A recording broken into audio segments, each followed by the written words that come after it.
Alors bonjour à tous, je me présente, donc Eric Lonfried, petit CV, je suis enseignant, enseignant de physique dans une des 34 écoles du concours à Polytech Nancy, si on veut être un peu plus précis. Et je suis aussi le responsable pédagogique du concours GP Polytech. Donc voilà, ma petite carte des visites, donc vous pourrez me poser par la suite des écoles, on va dire, des questions par rapport à mes deux casquettes. Donc, allez, on va commencer par définir un petit peu ce concours GP Polytech en quelques slides.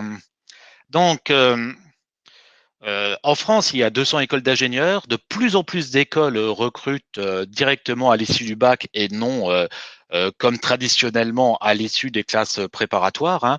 Donc, beaucoup d'écoles se sont mis à ce recrutement post-bac et de plus en plus, même des écoles des réseaux Mines Télécom y songent de manière directe ou indirecte. D'accord. Alors, parmi les écoles qui recrutent directement au niveau du bac, hein, il y a plusieurs concours. Vous connaissez peut-être le concours des INSA, il y a les concours des universités de technologie et évidemment le concours GP Polytech, hein. Sur ce concours-là, on est le concours qui est le regroupant le plus grand nombre d'écoles. Donc, c'est un même concours pour rentrer dans 34 écoles d'ingénieurs, hein. Ces écoles d'ingénieurs, ils ont quelques éléments de comparaison. Donc, c'est toutes des écoles qui vont vous former au métier d'ingénieur en 5 ans.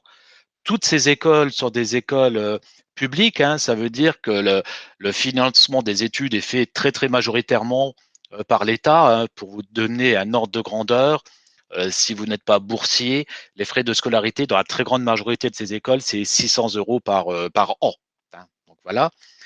Et donc, le dernier point, évidemment, c'est que toutes ces écoles ont leur titre d'ingénieur validé par la commission des six titres de l'ingénieur, la CTI, hein. Une école qui n'est pas labellisée CTI n'a pas le droit de donner le titre d'ingénieur. Et c'est une certification, donc, tous les 6 ans, hein, un groupe d'experts vient pour auditer l'école. C'est un audit lourd, hein, de l'école et qui donne du travail à la direction et à toutes les équipes de l'école. Alors rapidement, hein, je ne vais pas vous faire un topo très long sur ingénieur. Si vous êtes déjà en terminale, en tout cas, j'espère que vous avez déjà réfléchi à ce qu'il en est, hein. Qu'est-ce qui se cache derrière finalement le métier d'ingénieur, hein? Euh, Premièrement, donc il y a tout un panel de métiers, hein. On pense souvent à un ingénieur, l'ingénieur qui va concevoir des nouveaux produits technologiques, hein. C'est ce qu'on appelle les ingénieurs en, en recherche et développement, par exemple, en conception de produits, hein. Ça, c'est évidemment, c'est une partie des ingénieurs qu'on arrive à celui qui va trouver un nouveau matériau, par exemple, ou la nouvelle forme d'une boîte de vitesse pour une voiture, etc. Mais il y a des ingénieurs qui sont aussi dans le domaine de la production, d'optimisation, chef d'usine, hein, si vous préférez, à des ingénieurs qui sont dans l'audit, hein, qui vont servir dans l'audit ou dans des sociétés de services, hein, qui vont rentrer dans une entreprise pour un cas, pour un projet bien précis. Et il y en a d'autres qui vont être des ingénieurs commerciaux, hein.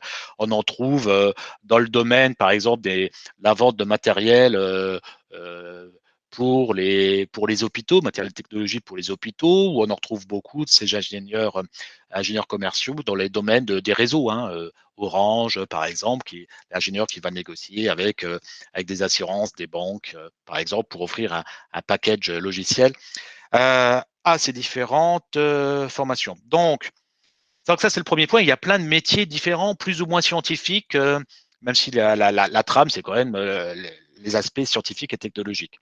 Évolution de carrière est extrêmement important. C'est rare qu'un ingénieur, quand il est embauché, fasse toute sa carrière dans la même entreprise.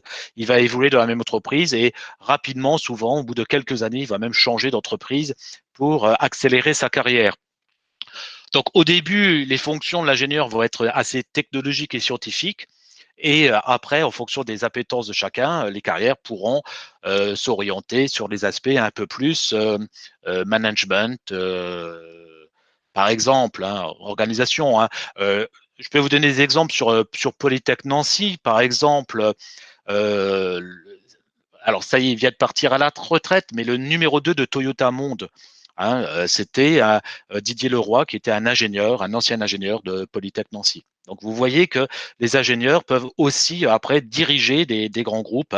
Le directeur de Forestia, par exemple, qui est le plus gros équipementier de Peugeot, c'était aussi un ingénieur de Polytech Nancy. Et toutes les écoles du groupe vont avoir comme ça des personnes qui ont fait des carrières de, de premier plan de point de vue international.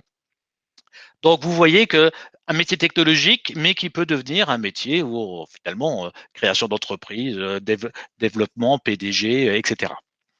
Un métier qui ne connaît pas la crise en France, allez, 90% des ingénieurs ont leur premier job en contrat à durée indéterminée, hein, directement. Donc, en règle générale, ils trouvent en moyenne les emplois dans les 2 ou 3 mois de sortie d'école. Alors là, on est dans une crise un peu particulière, hein. Je ne certifierai pas les chiffres là pour ceux qui vont sortir en septembre, mais c'est quand même, on va toujours avoir besoin de cadres qui gèrent la complexité. Et donc, c'est ça qu'un ingénieur, hein, c'est un cadre qui gère les éléments complexes. Donc, métier sans frontières, hein, vous êtes à Lisbonne, donc c'est peut-être quelque chose qui vous intéresse. Hein, de l'aspect international est prévu dans le cursus de toutes nos écoles. Et les salaires sont attrayants puisque les entreprises ont besoin d'embaucher des ingénieurs. Alors, euh, qu'est-ce que l'on peut dire puisque c'est des écoles en 5 ans, du cursus dans la plupart des cas, classiquement, il se sépare en deux parties, hein, le cycle préparatoire et le cycle d'ingénieur. Donc 2 ans plus 3 ans. Je ne vais pas pouvoir rentrer vraiment dans les détails parce que les 34 écoles ont des cycles préparatoires très, très diversifiés. Il y a des écoles qui vont être assez généralistes et transversales dans les 2 premières années, à faire un peu toutes les matières qui sont listées, maths, physique, chimie, des sciences de l'ingénieur. Et il y a des écoles qui vont être vraiment dans le domaine de les télécoms, de la mécanique, donc des écoles qui seront beaucoup plus ciblées. Donc il faudra, si vous pourrez me poser des questions hein, sur un type de formation qui vous intéresse à la fin du cursus et je pourrais vous orienter sur telle ou telle école qui pourrait satisfaire à une orientation précise. Donc, mais très majoritairement, dans la plupart des écoles, les 2 années de cycle préparatoire sont quand même assez transversaux. Hein. Vous n'avez pas, ils vous laissent un panel de spécialités relativement importantes. Et normalement, la spécialisation arrive plutôt au niveau du cycle d'ingénieur. Qu'est-ce qu'offre finalement une école d'ingénieur par rapport à un cursus classe prépa plus école d'ingénieur ou un cursus université par exemple, hein, qui sont des excellents cursus par ailleurs. Bah, lorsqu'on est dans une école, évidemment, il y a comme on dirait au théâtre, hein, il y a une unité de lieu. Hein, c'est-à-dire que les étudiants sur 5 ans sont sur le même lieu, les étudiants de première année vont rencontrer des étudiants de troisième année, les enseignants qui enseignent en première année enseignent peut-être en cinquième année aussi. Donc vous voyez qu'il y a un mélange, il y a un esprit finalement d'école qui existe dès l'entrée dès l'entrée dans l'école. Il y a un cercle d'activité qui est organisé au sein de l'école qui est relativement important. Je sais que chez moi, le cercle des élèves il gère à peu près 80 clubs dans l'école, sportifs, artistiques, etc.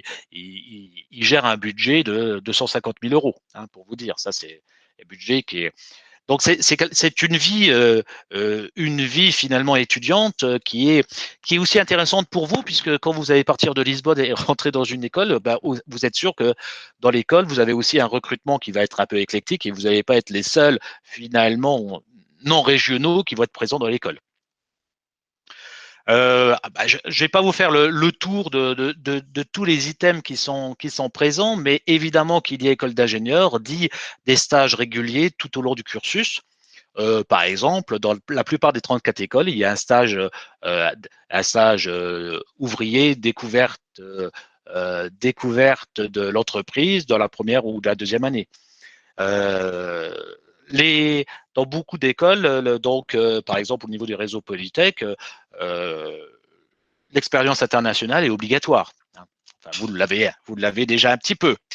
Donc voilà, tout ce qui est le rapport avec la recherche, l'aspect international, le rapport avec les entreprises, tout ça, c'est dans le cahier des charges de toutes les écoles d'ingénieurs labellisées CTI et donc de nos écoles d'ingénieurs. Les domaines de formation, évidemment, ont 34 écoles. Hein, donc, parmi les 34 écoles, on a pratiquement toutes les spécialités de l'ingénieur classique. Hein. Vous voyez, alors des spécialités un peu atypiques, un peu rares, comme l'acoustique, par exemple, la géomatique, hein, la topographie, qui sont des spécialités très très pointues, ou la logistique. Et on a des spécialités beaucoup plus classiques, informatique, par exemple, agroalimentaire, électronique, mécanique, etc. D'accord. Donc là encore une fois, si vous avez des questions à la fin de l'exposé sur telle ou telle spécialisée, je pourrais vous proposer quelques écoles. Mais vous voyez, c'est assez la force du concours, 34 écoles, donc 160 spécialités, ça fait quand même une offre de formation extrêmement importante. Alors, la mobilité dans les écoles, c'est-à-dire que la question que l'on se pose, c'est est-ce que je rentre dans une école, est-ce que je suis bloqué, je dois faire forcément les 5 ans dans la même école. D'accord. Alors là, il y a deux réponses par rapport à cette question au niveau des écoles du concours GP Polytech.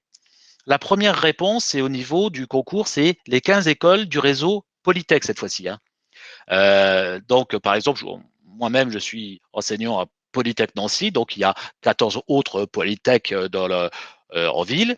Et là, on s'est mis d'accord pour que les 2 premières années du cycle préparatoire soient assez proches, comparables, compatibles les unes par rapport aux autres. Et donc, au bout de 2 ans, les étudiants postulent finalement sur l'ensemble des 100 spécialités ouvertes au niveau du réseau Polytech. Moi, en ce moment, j'ai mes étudiants en deuxième année hein, qui vont choisir de 8 à 10 spécialités. Et par exemple, moi, à Nancy, je n'ai pas de spécialité génie civil. Donc, j'ai très bien pu recruter quelqu'un de Strasbourg qui voulait faire génie civil, qui a fait les 2 années à Nancy et qui va faire les 3 années suivantes à, par exemple, Orléans. Hein, ça, c'est une possibilité. Et faire la spécialité génie civil à Orléans, avoir fait les 2 premières années de cycle préparatoire à Orléans ou à Nancy ou à Lille, tout ça, c'est complètement équivalent. Donc ça, c'est vraiment le réseau Polytech qui est le réseau d'écoles d'ingénieurs le plus intégré de France. Hein. Euh, pour les autres écoles du concours, hein, vous les verrez sur la plaquette du concours GEPI, si vous la téléchargez, c'est simple, hein, c'est toutes les écoles qui commencent pas par Polytech. Hein. Alors ça peut être AgroSub Dijon, toutes les ENI qui sont présentes, l'IMT de l'île Douai, l'Institut Mines Télécom, enfin toutes ces écoles-là.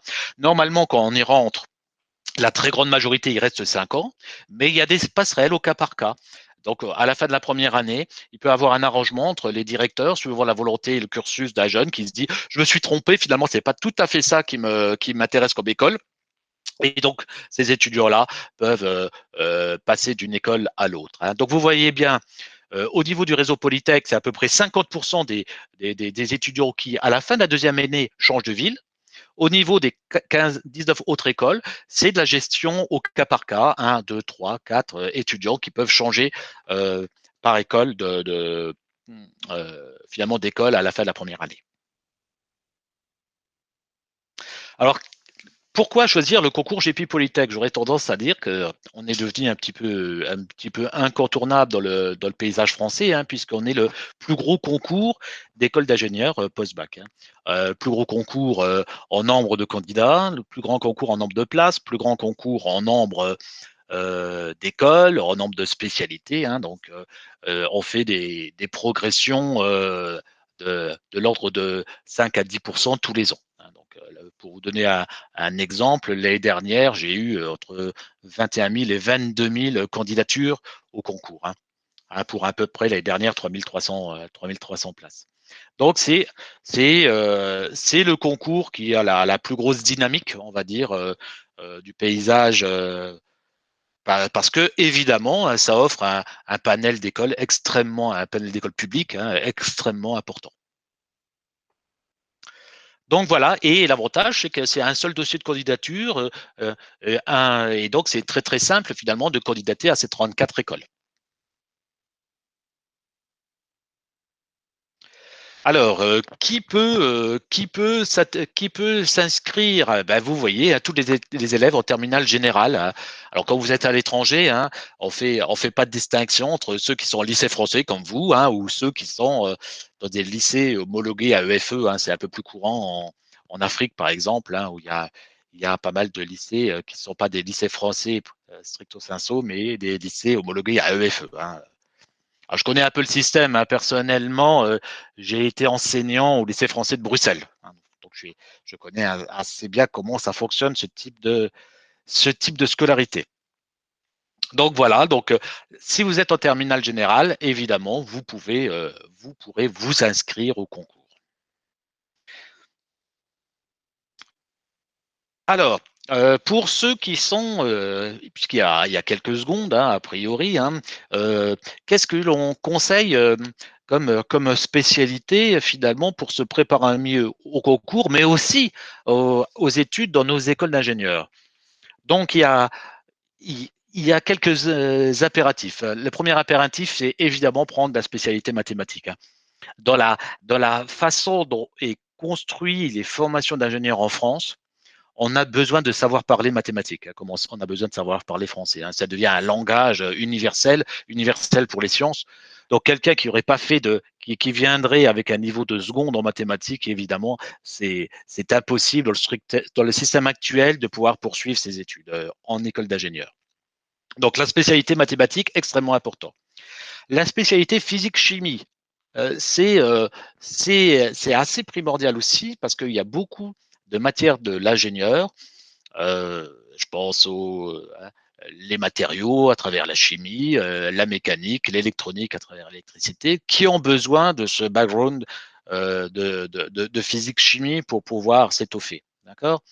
Donc ça, c'est quelque chose qui est aussi fortement conseillé. Même si, euh, même si vous voulez faire une école par la suite dans le domaine de l'informatique, par exemple, hein, bah, dans le domaine de l'informatique, hein, vous avez besoin aussi de savoir un peu comment fonctionnent les matériaux, hein. Donc, il y a de la physique des matériaux, un peu de physique quantique pour savoir, vous savez, quand on va passer à l'ordinateur quantique, hein, ça sera tout un nouveau mode de raisonnement, hein, et vous allez me dire, oui, c'est pas pour demain, mais si vous êtes ingénieur, hein, c'est pour 40 ans de formation. Et donc, dans ces 40 ans, peut-être que vous allez voir l'ordinateur quantique arriver dans votre propre entreprise. Donc, vous voyez, on a besoin quand même d'une formation scientifique de base. Par exemple, si on est en informatique et les objets connectés ont besoin de discuter entre eux à travers des ondes, hein. Donc, les ondes, bah, il y a la physique des ondes, hein, c'est l'électromagnétisme, par exemple, avec tous les phénomènes de diffraction, d'interférence que vous avez un peu croisés en terminale. Donc, deuxième spécialité fortement conseillée, physique-chimie. Et la troisième spécialité, elle va un peu dépendre de l'orientation que vous voulez faire. Si vous savez déjà le type d'orientation en école d'ingénieur que vous voulez faire une école d'agroalimentaire par exemple ou biotech, bah, il faudra prendre une spécialité SVT. Si vous voulez, si, vous pouvez aussi tester. Alors je ne sais pas à Lisbonne hein, si vous avez le choix de d'autres spécialités scientifiques, si vous avez la spécialité NSI ou SI à disposition, hein, c'est peut-être, vous n'avez peut-être pas cette spécialité qui est ouverte, c'est des spécialités qui sont intéressantes.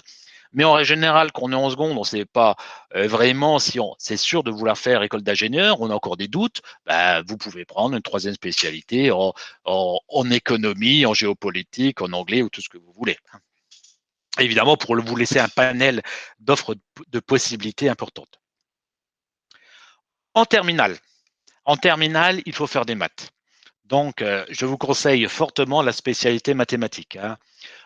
Souvent, il y a des personnes qui hésitent avec PACES hein, et donc qui préfèrent prendre la spécialité physique, chimie et SVT. Et dans le cas-là, il faut impérativement prendre les maths complémentaires. Et bien, il faudra être bon en maths complémentaires hein, pour pouvoir s'accrocher, hein. D'accord, hein. Donc, spécialité maths en terminale, ça à privilégier. Pourquoi pas, ça fait pas de mal de prendre l'option maths experte, mais à défaut, maths complémentaires au à minima, ah, mais vraiment à minima.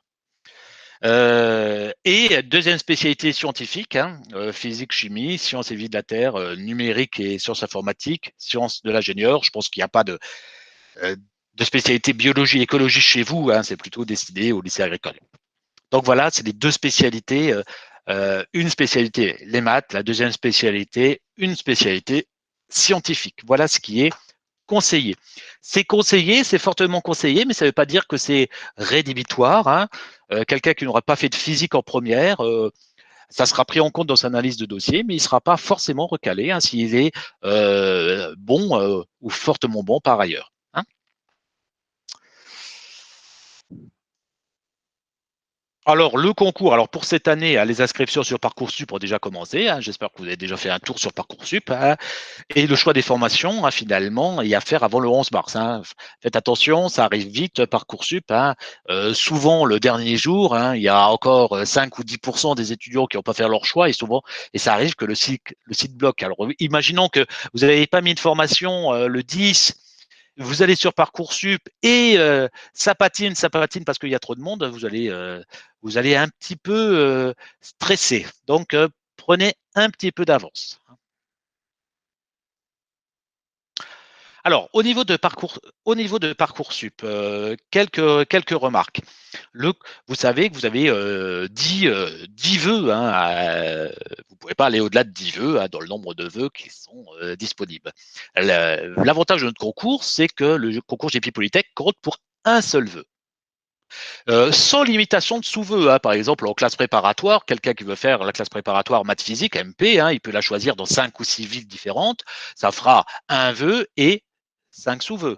Le concours GP Polytech, il n'y a pas de question de sous-vœux. Que vous cochiez une des formations qui est proposée ou 40 formations qui sont proposées dans notre concours, ça comptera que pour un vœu.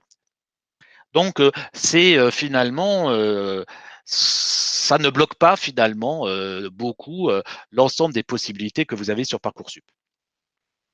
Évidemment, moi je vous conseille de sélectionner le plus d'écoles possible. Si vous avez un doute, vous ne savez pas si ça vous intéresse ou ça ne vous intéresse pas. Par exemple, vous êtes intéressé par Polytech Nancy, j'y suis, hein, par exemple, hein.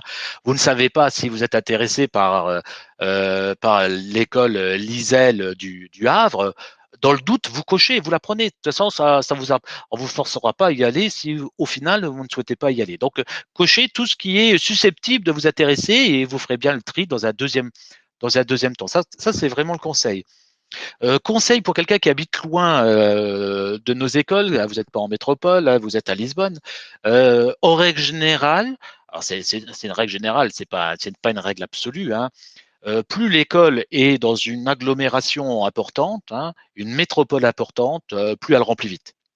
Donc, si vous postulez que sur les grandes métropoles, Paris, Lyon, Nice, Nantes, par exemple, hein, probablement que vous allez postuler sur les écoles les plus sélectives. D'accord?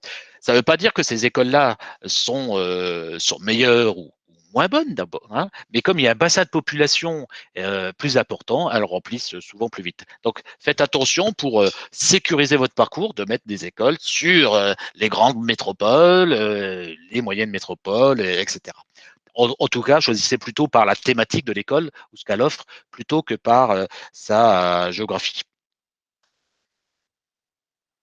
Qu'est-ce que je raconte en plus? Donc, le choix des écoles, c'est jusqu'au 11 mars, mais entre le 11 mars et fin mars, il y a quand même du boulot, il y a plein d'éléments à répondre sur Parcoursup, hein, dans cette affaire, et il faut veiller à ce que toutes les notes soient bien remontées, hein.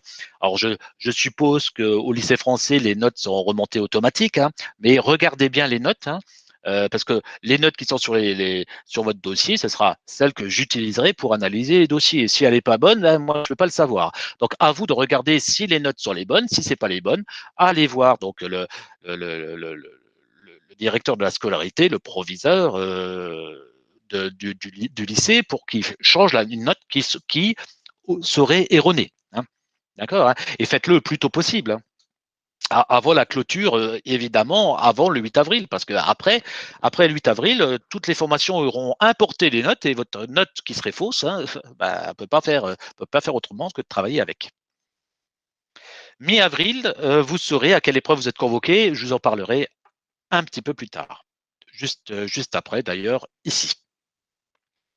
Donc là, on a la structure du concours, hein, de la façon dont vos dossiers vont être analysés. Hein. Donc une première partie, c'est une analyse donc de dossier où je vais prendre les notes de première, bien sûr les mathématiques, la physique-chimie, l'onglet, j'espère, si on a le célèbre E3C, je ne sais pas encore sur Parcoursup, il va être affiché parce que pour l'instant, je ne le vois pas. Donc, si on a l'E3C d'anglais, hein, qui est la seule qui, en tout cas, en France, qui a été passée, hein, donc je veux bien la prendre. Le bac de français, évidemment, même s'il n'a pas été passé, il y a bien une note de français qui sera prise en première. En terminale, toujours évidemment les mathématiques, la deuxième spécialité scientifique, toujours l'anglais. Donc voilà les notes que je prends en terminale. Il était prévu que je prenne aussi les épreuves anticipées des spécialités qui seraient passées au mois de mars, mais vous comprenez bien que comme cette épreuve a été annulée, je ne peux plus l'utiliser pour le concours. À travers cette étude de dossier, je vais normalement séparer le public en trois parties très inégales. À peu près les meilleurs dossiers, on pense à peu près à 15% des candidats, 15-20% maximum, enfin ça va être quelque chose de très limité, des dossiers très solides, on n'a pas besoin de compléments scientifiques, c'est du costaud. Et dans le cas là, ces personnes passeront simplement un entretien de motivation. Et cet entretien de motivation, comme vous êtes à Lisbonne, hein, vous pourrez le passer évidemment en visioconférence, en un système qui permettra de faire ça. Euh, la très grande majorité des personnes qui sont inscrites, hein, eux passeront les épreuves écrites du concours. Ces épreuves écrites, normalement, il y a déjà, quand vous allez vous inscrire sur Parcoursup, le centre de Lisbonne est déjà ouvert. Donc, vous pourrez passer dans votre lycée, a priori, hein, sauf si j'ai fait une erreur quelque part qui ferme à la dernière minute. Mais normalement, sur Parcoursup, Lisbonne a été placé. Vous voyez, on pense à vous. Et donc, l'épreuve écrite, c'est une épreuve de 3 heures, 2 heures de sujet de mathématiques basé sur le programme de terminale de la spécialité mathématique et un sujet de 1 heure à choisir parmi la spécialité que vous avez subie en terminale. Physique, chimie, SVT, SI ou NSI. Voilà. Et ce choix de la deuxième spécialité, hein, de l'épreuve, elle sera à faire sur Parcoursup. Donc, quand vous inscrivez sur Parcoursup, on vous posera la question quelle épreuve voulez-vous choisir, physique, chimie, SVT, informatique ou sciences de l'ingénieur. Voilà. Donc, l'avantage de l'épreuve écrite, ça permet d'avoir un mode de recrutement un peu différent, puisque finalement, tous mes collègues recruteurs des classes prépa, des INSA, etc., prennent majoritairement l'étude du dossier. Ici, ce concours permet de rebattre un petit peu les cartes, hein, parce que évidemment, le système de notation n'est pas le même d'un lycée à l'autre. Hein. En règle générale, en lycée français, le niveau de la classe est souvent assez bon. Hein, donc, quelqu'un qui est à la fin de la première partie de sa terminale, finalement, en lycée français, a tout à fait les capacités pour suivre en école d'ingénieur et il devra le montrer à travers les épreuves écrites. Voilà. Donc voilà comment fonctionne et l'intérêt finalement d'avoir une modalité de recrutement à travers les épreuves écrites qui sont différentes de toutes les autres structures. Et on peut avoir des dossiers non retenus. On n'est pas sûr d'en faire cette année. On s'est mis ça en sécurité parce que, en fonction des règles évidemment du Covid, hein, on va peut-être avoir des règles de distanciation au moment des épreuves. Si on nous dit que tous les candidats doivent être séparés de 2 mètres à gauche, 2 mètres à droite, 2 mètres derrière, 2 mètres devant, vous pensez bien qu'on ne va pas mettre beaucoup de personnes dans les centres d'examen. Hein. À Paris, il y a un centre d'examen, il y a 3000 personnes qui passent. Hein. Donc, si tout d'un coup, on peut en faire passer beaucoup moins, on pourrait donc mettre les dossiers les moins solides, hein, de ne pas les convoquer aux épreuves. Mais ce n'est pas notre volonté, mais on est obligé de rassurer. Euh, hein, on fait tout en œuvre, on met tout en œuvre pour que les épreuves aient lieu. Évidemment, on a un plan B hein, où on ferait que de l'analyse de dossier, mais notre objectif, c'est que les épreuves aient lieu, en espérant que chez vous, au Portugal, à Lisbonne, d'ici l'épreuve qui a lieu au fin avril, la situation s'améliore. Okay. Si par hasard, par exemple, l'épreuve avait lieu en France métropolitaine et ne pouvait pas avoir lieu à Lisbonne, on ferait, vous ne serez pas éliminé, évidemment, vous ne seriez pour rien, et on reconstituerait une note à partir de l'analyse du dossier. Donc vous ne seriez pas pénalisé, on arriverait à quand même vous réintégrer au concours, mais vous n'aurez pas la possibilité, évidemment, à travers l'épreuve écrite, par exemple, de montrer un potentiel qui n'apparaîtrait pas dans le dossier, évidemment, puisqu'on n'aura que le dossier à disposition. Les résultats, alors c'est ça, le résultat seront disponibles le 27 avril, le 27 mai sur Parcoursup, comme toutes les autres formations de Parcoursup. C'est là que je vous ai dit, imaginons que vous avez coché 10 formations. Il y a 10 formations parmi les 24 écoles, les 34 écoles qui vous intéressent. Et imaginons que vous êtes très bien placé et que les 10 écoles-là vous prennent. Le 27 mai, vous allez avoir une réponse favorable de ces 10 écoles. Et c'est à ce moment-là que vous allez choisir celle qui vous intéresse pour prendre finalement votre premier vœu à ce moment-là. Et peut-être que ce qui vous intéresse le plus, c'est même une formation qui est en dehors de ces 10 autres, et c'est là que vous allez choisir évidemment ce qui vous intéresse le plus. Conclusion, vous n'avez pas d'intérêt finalement à vous brider, cocher toutes les formations qui vous intéressent, parce que si après le mois d'avril, finalement, vous ne pourrez pas revenir en arrière.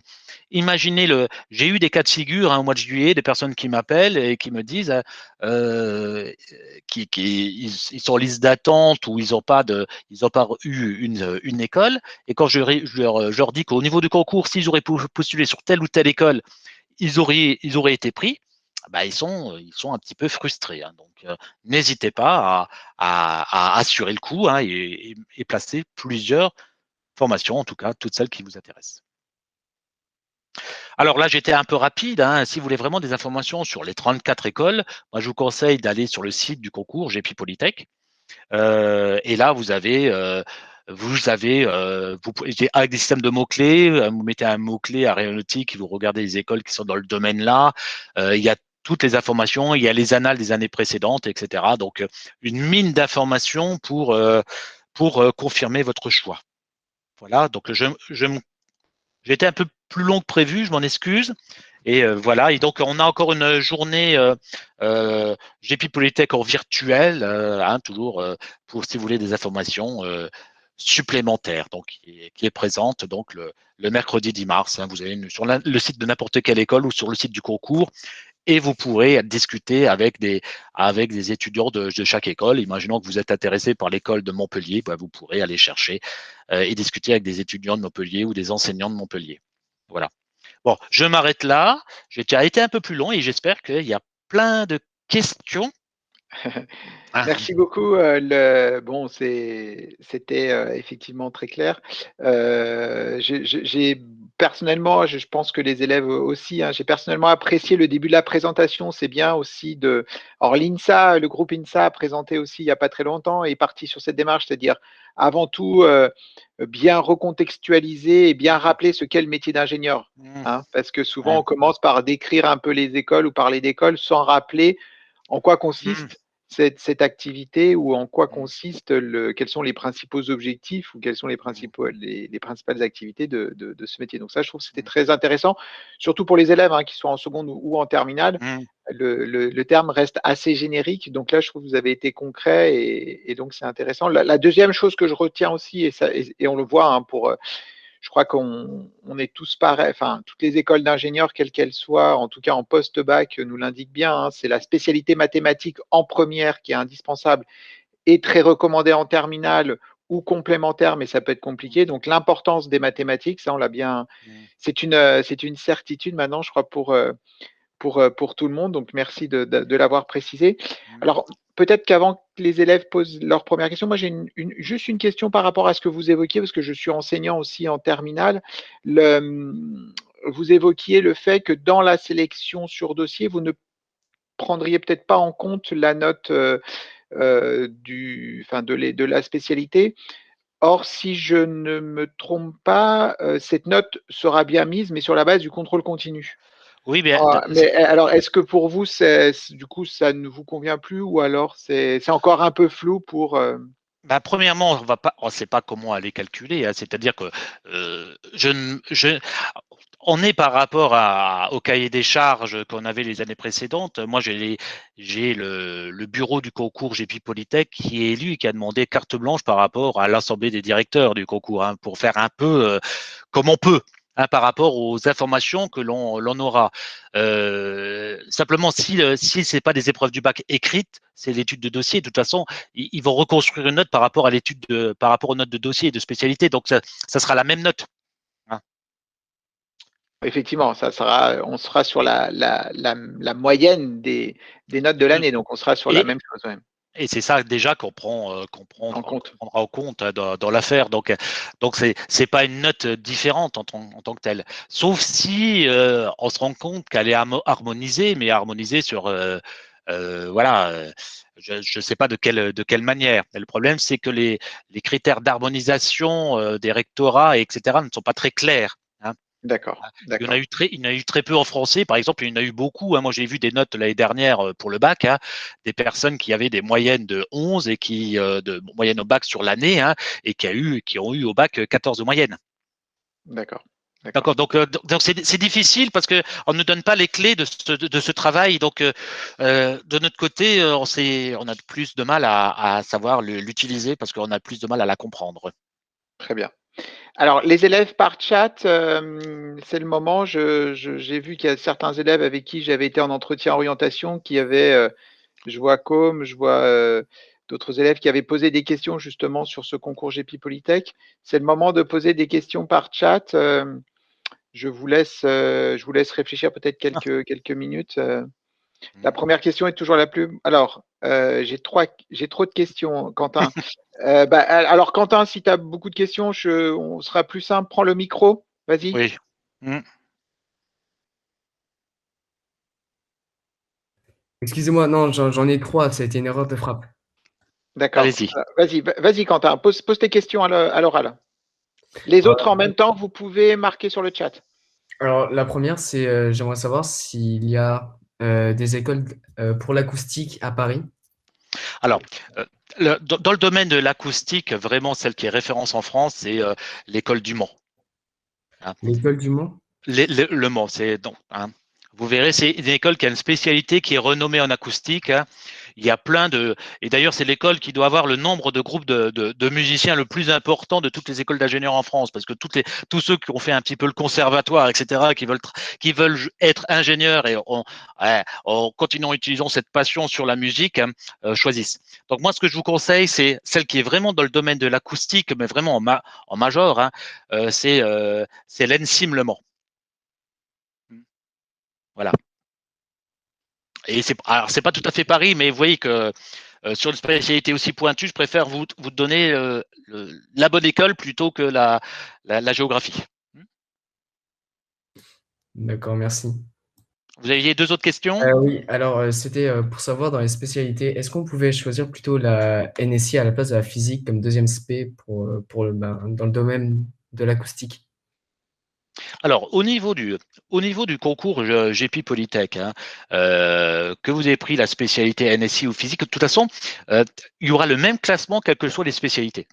D'accord? Donc, les 34 écoles ont un même classement.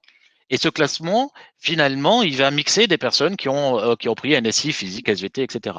Donc, au niveau du concours et l'entrée dans l'école l'ENSIM Le Mans, aucune liaison. Et en plus, sur l'école l'ENSIM Le Mans, ils ont une spécialité acoustique, mais il y a aussi des spécialités dans le domaine de l'informatique. Donc, ils ont 2 années de tronc commun. Et c'est à l'issue de ces 2 années de tronc commun que vous allez vous orienter en instrumentation, en acoustique, en informatique. Donc de toute façon, il y aura un public déjà mixte dans les 2 années. Donc, c'est complètement neutre. Hein. Pas de souci. Votre troisième question? Merci. Et ensuite, est-ce que les premières, ils doivent aussi s'inscrire maintenant sur le Non, concours? Non, non, non, non, les premières, vous attendez les prochaines. Et vous savez, comme c'est la première année de concours, soyez bien attentifs l'année prochaine parce que quand c'est une première année, il y a beaucoup d'adaptations. Donc la structure du concours telle que je vous l'ai présentée, ben, elle sera sûrement améliorée pour la deuxième, comment on pourrait dire ça, la deuxième année finalement de ce nouveau bac général. D'accord. Donc non, pour l'instant, vous n'avez rien à faire, sauf à choisir les spécialités qui vont bien, entre guillemets, par rapport à ce choix d'orientation. D'accord, merci. Alors, Alors, je vois une question de Méline. Est-ce que parmi les écoles, il y a quelque chose autour de la cosmétique? lorsque l'ANA, alors cosmétique, il y a deux métiers hein, finalement. Hein. Il y a un métier sur la formulation hein, en cosmétique. Hein. Donc là, il faut s'orienter vers des écoles vraiment de chimie. Et on a franchement en chimie, on a des écoles de chimie des matériaux hein, qui ne sont pas directement de la chimie organique des cosmétiques. Donc la réponse est très peu directe, même si par exemple à l'AUIGM, qui est une école sympathique où il y a beaucoup de chimie sur hein, il y a beaucoup de chimie, il y a beaucoup de langues vivantes aussi, hein, comme vous êtes à l'étranger. C'est une école qui est souvent classée comme numéro 1 en France sur la partie internationale, le IGM à Nancy. Et il peut arriver qu'il y ait chaque année quelques personnes qui sortent du domaine matériaux et qui va dans le domaine des cosmétiques. Hein. Ça, c'est la première possibilité. Deuxième possibilité, au niveau du réseau Polytech, vous avez une spécialité qui est finalement tout ce qui est la partie industrialisation dans cette partie cosmétique. D'accord, mais vous voyez qu'on n'est plus dans la formulation, on est sur les chaînes de production, hein, sur de la mécanique des fluides, sur de l'automatique, tout ça, de la maintenance, tout ça adapté à la partie cosmétique. Donc là, je vous conseille de regarder particulièrement cette spécialité à Polytech Orléans. Voilà, pour répondre à cette question. Alors, une question. Oui, pour l'information, sur le physique-chimie, est-ce que c'est éliminatoire de ne pas l'avoir? Bah, c'est ce que j'ai vu Com. Qu'est-ce que vous avez pris comme deuxième spécialité? Alors, si la deuxième spécialité est scientifique, il n'y a pas de souci, c'est complètement neutre. Hein. Je pense que comme à maths.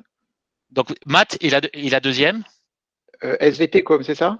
SVT, ben voilà, c'est d'office. Alors, on a des écoles dans le réseau qui sont des écoles qui sont dans le domaine de soit l'agroalimentaire, soit l'alimentaire, soit les biotechnologies, etc.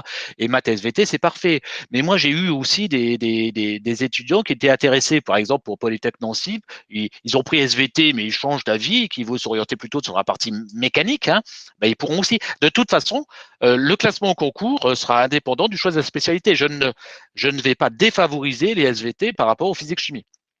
Par contre, pour certaines écoles qui sont plus dans le domaine de la physique, ceux qui ont fait SVT, ils vont quand même avoir quelques acquis de moins. Et même s'il y aura une adaptation de la scolarité, bah, il faut le vouloir et il faudra rattraper un petit peu la cadence, hein, même si on va mettre en place du rattrapage. D'accord. Donc, je ne dis pas, par exemple, pour Polytech Nancy, je ne dis pas que faire maths SVT, c'était le meilleur des choix, mais ce choix, il reste raisonné.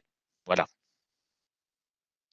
Alors, Alors, oui, il y a une question sur. Bon, donc, effectivement, comme c'est bien ça, c'est Maths SVT, on avait échangé avec lui et effectivement, on avait vu dans votre réseau toutes les écoles liées, effectivement, à l'agro, donc il y avait des d'accord. choses intéressantes. Donc au niveau, il y a deux, soit il y a AgroSup Dijon, qui est une école en 5 ans, soit il y a au niveau du réseau Polytech, il y a tous les PUPB, qui sont des PUB qui sont un peu comme des classes prépa BCPST basées sur maths, physique et biologie. Parce que si vous choisissez sur les écoles du réseau Polytech les PUPA, vous n'aurez pas d'enseignement de la biologie dans le cursus. Donc choisissez les PEIPB. Hein, et il y en a, je crois, 5 ou 6 Angers, Paris, Montpellier, par exemple. Hein.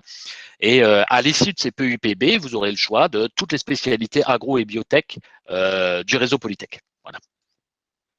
Alors, une question sur l'informatique, quelle serait l'école la plus indiquée? Et puis, l'aéronautique ensuite. Alors, sur l'informatique, c'est un champ disciplinaire qui est présent vraiment dans beaucoup d'écoles. Hein. Alors, si vous voulez faire beaucoup d'informatique dès le niveau bac, en grosse quantité, je pourrais vous mettre les deux Télécom Saint-Étienne et Télécom l'IMT Lille Télécom.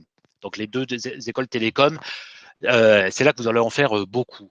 Il y a la formation, si vous voulez faire beaucoup d'informatique dès la première année, il y a aussi la formation de Polytech Lyon, où les 2 premières années sont basées sur sur une formation assez proche d'une licence Matafo, avec un niveau d'informatique assez coton aussi. D'accord. Donc ça, c'est là où vous allez faire le plus.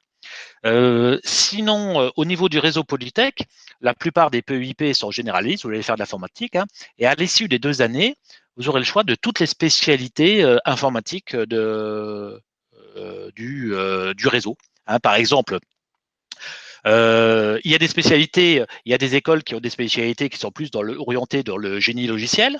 Et par exemple, à Nancy, nous, on a une spécialité qui est plus liée à l'informatique, sur les aspects réseau, les objets connectés, toute l'informatique un peu embarquée ou l'automatique. Donc voilà, donc les spécialités au niveau du réseau Polytech sont un peu différentes d'une ville à l'autre.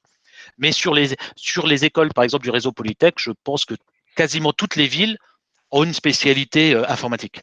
Donc, en 2e année, vous avez le choix en quasiment 15 spécialités informatiques à la fin de la 2e année des prépas intégrés. Donc, vous voyez, les télécoms d'un côté, et il y en a une aussi, on peut penser aussi à, par exemple, il y a une orientation un peu informatique, sécurité, etc.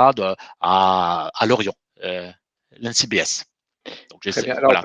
peut-être dernière question, parce que le temps passe vite et on va enchaîner sur une autre université.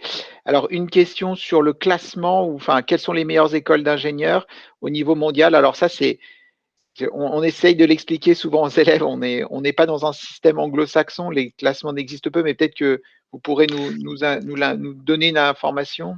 Bah, si on est, si, or, au niveau mondial, le problème, c'est que le système d'école d'ingénieurs français, il est strictement français. C'est-à-dire que au niveau mondial, on a affaire à des universités de technologie. Il n'y a pas, la structure française n'existe pas.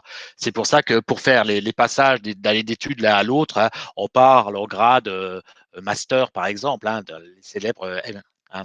Donc ça, donc il n'y a pas de reconnaissance. Et quand on voit finalement des écoles à niveau scientifique extrêmement élevé comme Polytechnique ou Normal Sup, c'est des formations à un niveau académique très très élevé et euh, dont l'accès est réservé à des personnes qui passent classe prépa. Hein. D'accord, c'est les tout meilleurs de classe prépa qui vont dans les 2 écoles que j'ai renommées.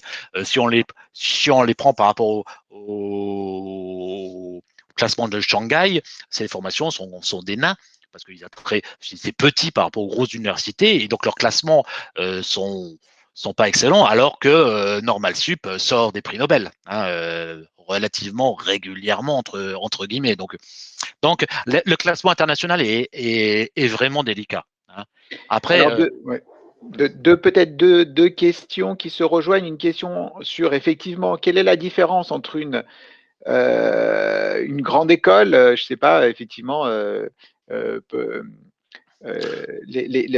peu importe, hein, vous avez l'école ouais. polytechnique et le réseau Polytech, et puis du coup, quelle différence entre je rentre dans mon école post-prépa sur mon parcours 5 ans et je fais une prépa et je fais une école d'ingénieur. C'est les mêmes écoles. C'est les mêmes écoles. C'est ce qui est intéressant, c'est le parcours qui est différencié. C'est-à-dire que moi, à Polytech Nancy, je vais recruter aussi des personnes qui ont fait classe prépa. D'accord. Et je peux être plus sélectif que certaines écoles qui recrutent que sur classe prépa. C'est vraiment le choix. Est-ce que vous préférez rentrer dans notre système dans les 2 premières années ou en classe prépa? Sur Nancy, je suis plus sélectif que la majorité des prépas sur Nancy, mais par contre, je suis un peu moins sélectif que la MP du centre-ville qui est présent dans l'une des écoles. Donc, au niveau des sélectivités, c'est compliqué. On peut être plus sélectif que certaines prépas, moins sélectif que certaines autres prépas prestigieuses. Donc, on se situe, en gros, c'est le même type de profil d'école. Après, on a ce qu'on appelle, il y a un petit réseau d'écoles, hein, ce qu'on appelle les réseaux, hein, je vous l'ai dit, Normal Sup, Polytechnique, on peut rajouter les écoles peut-être. centrales, mines, ponts, hein, qui sont des écoles qui ont un réseau extrêmement important, que la formation académique est assez poussée, ils ont pas mal de moyens, etc. Donc vous voyez que d'ailleurs c'est que des écoles publiques, hein, que je viens de citer, qui sont les plus renommées. À part ça, vous savez, c'est exactement la même chose. Moi, je vois sur Nancy, il y a des écoles qui recrutent simplement à bac plus après classe prépa ou Polytech Nancy. Hein. Souvent, on est au-dessus dans les classements étudiants, etc. Usine nouvelle, on est au-dessus de ces écoles, alors qu'on recrute majoritairement au niveau du bac. Donc, il n'y a pas de différenciation. L'avantage du réseau Polytech, c'est que le réseau Polytech forme 10% des ingénieurs en France. C'est-à-dire que partout sur le territoire, les industriels qui vous recrutent savent ce que c'est qu'un ingénieur Polytech. Alors, on va s'arrêter là, hein, parce que donc il y a juste est-ce qu'il y a une école à Bordeaux, Thibaut? Je pense que c'est pas très compliqué. Il suffit d'aller sur On n'en a pas. Il y en a pas. Bon, voilà, comme ça c'est très clair. Et puis une différence entre Politique Canada et France, oui, ça n'a rien à voir. Hein, Rien à voir. Canada et France. Alors, le terme polytechnique effectivement intervient, mais ça n'a absolument rien à voir. Ouais. Alors peut-être juste, Quentin nous redemande le nom et l'endroit de l'école que vous aviez donné. Quentin, rappelle-nous, c'était sur quel thème? L'acoustique, mais vous pouvez me l'épeler, s'il vous plaît? L'ENSIM, E-N-S-I-M. ENSIM, donc la ville, c'est Le Mans. Comme ça, vous pourrez voir le circuit des 24 heures du Mans. J'y étais encore en septembre et on a visité le circuit. Mais on n'a pas conduit dessus. On n'avait pas assez de moyens. Bien, je suis très agréablement surpris de toutes les questions pertinentes. Il est malheureusement 57 et dans 3 minutes, on enchaîne avec l'Université de Nantes sur un parcours totalement différent en sciences sociales et en droit. Mais vraiment, merci beaucoup pour la clarté, la pertinence de la présentation, votre disponibilité, votre implication pour répondre aux élèves. Je pense que ça leur a permis effectivement, parce que là, les questions sont classiques. Hein. Est-ce que je passe par une prépa? Est-ce que je passe par une école d'ingénieur post-bac? Donc là, on a eu des questions, on a eu des réponses qui étaient très pragmatiques, très claires.